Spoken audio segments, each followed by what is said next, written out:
Okay guys, we're going to go over just a basic quick video on how to hook up a trailer. First off, we're going to talk about the ball and the hitch. So right here, you just want to make sure you're always using the big ball, the big one. We do not ever want to use the little one for a trailer like this. The big ball is the one we want to use. Okay. Secondly, we have our emergency brake cable.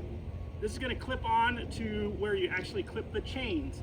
In case there's ever an emergency, this will, and you become detached, this will pull and it'll engage the trailer brakes. And then you have your two safety chains right there. And then you have your coupler, and you have a hitch pin that's going to go with that. And you have also the ring for clipping this down. So a couple things I want to talk about. We're actually going to go through this on a vehicle. So I'm actually going to back up the vehicle here. I'm going to get ready. It's going to actually have a different hitch, but this is all the hitches are the same. Just remember big balls, okay? So, all right, guys, we're going to talk about the actual hitch going into the receiver.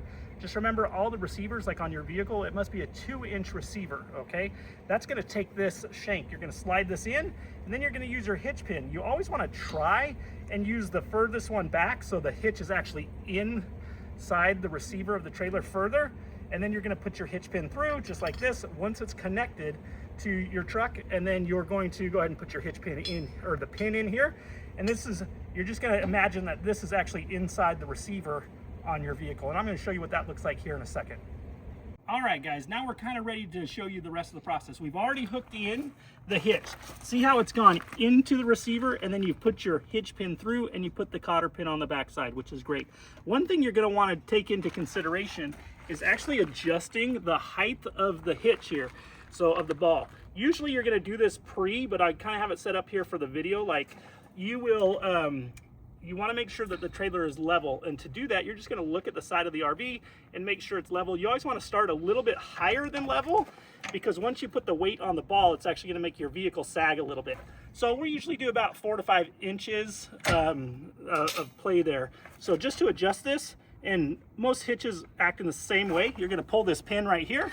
You can then adjust up and down this action, and then you'll put the pin back into place. Just like that. Take your other one, you're going to put the cotter pin back in, and now you're ready. So now we're going to actually lower the trailer onto the ball. Remember, we're using the big ball, okay? We're going to go ahead and swing this down just like this. It might have an electric jack. What we want to do is get all of the weight, 100% of the weight, onto the tow vehicle. Okay?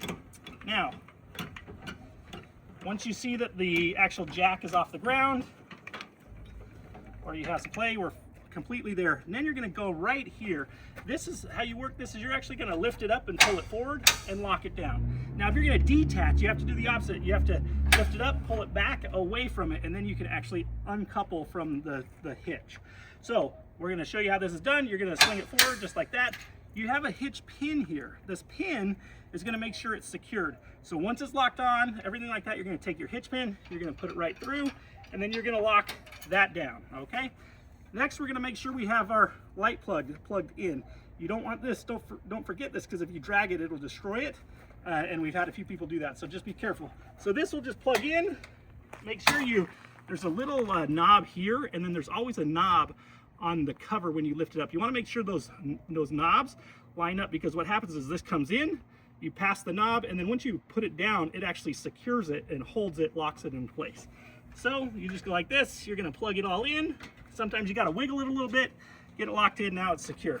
We're going to take our safety chains. You want to cross these underneath. So you want one, you want to kind of X them. Come around, you'll lock it onto this portion right here. Same thing on this side. You're going to lock it down. Then the last one you have to do here is your emergency cable. You're going to take this. I'm just going to show you on the other side, on your side, so you understand where it goes. But I usually just line it up on the side that I'm on. But for example, you're just going to take this clip. You're going to clip it right onto the same location. That way you have everything secured. You're going to go ahead and finish winding this up all the way, and then you should be good to go. Always double check your lights and everything, your brakes and everything before you leave. All right, guys, we're going to talk about one last thing. All of our RVs have a battery disconnect switch. Sometimes they're located like inside underneath the fridge. They're always going to be like a red knob or a twist lock. So I want to show you on this RV. First off, when we store them, we actually turn the power off so that it doesn't drain the battery. So if you come in on this one and you look right down here, you can actually see the battery button. All you do is you're just going to turn that on to green, and now you have power inside the RV, okay? When you return it, what we want you to do is go ahead and turn that off. That way, if something's left on inside, like a light or something, it doesn't drain the batteries. So super easy. Or if you're inside, you're like, no power, nothing's working. This is the first place you want to check, okay? I think you're gonna love it. Can't wait to see you.